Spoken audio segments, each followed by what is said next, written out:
مروجی وقتی چه تا 50 رابطه من بوده چه پاکستان 100 رابطه چه ایران خالی همه بوده خواجه مهربانی کنه تو مازران باشی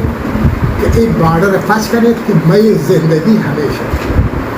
پیسے کہ تو مروج آسان کہا ایک بارڈر تھا ہے جوڑے دیگر کار کاسبی بچوں سے ٹیل و ہمیں غریبی کی چیزاں لیس وہ درو واجہ نے ایک دو بارڈر مردم تمنا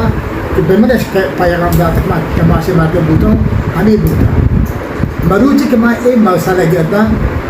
خدا ازاد کہ من دل خیل خوشحال ہے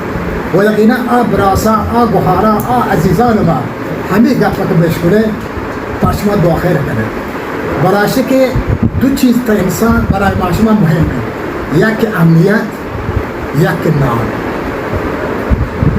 یک رزق انسان یک امنیت انسان این دو چیز لوحه سر لوحه هر کار هر انسانیه زندگی آرامش و رفاهی بود و مریضی که ما یک گفت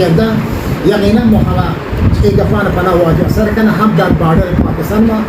मार पाकिस्तानी ने बरातान में मुचमान में अजीजान में मार इराक हम चुना तो वारसा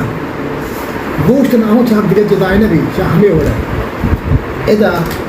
जाय हास के महमूदवान हमें हुआ जो हम ईरानी बरासा हम पाकिस्तानी बरासा के बॉर्डर है मरवा बोलते चाहे हम चवाजा नाजवान है दर्जे के शबा बशीर अहमद साहब व दुरा सरहान فراهی واقعا زحمتش کشیده هر دو هم این واجه چه تربت اسلام آباد پیگیری کارا بودن هم جواب سرهنگ چه سراوان تا تهران پیگیری مسائل بودن واقعا در این مدت 20 روزی بودن یقینا ما این منوط که در یک مسئله بوده و ذاتا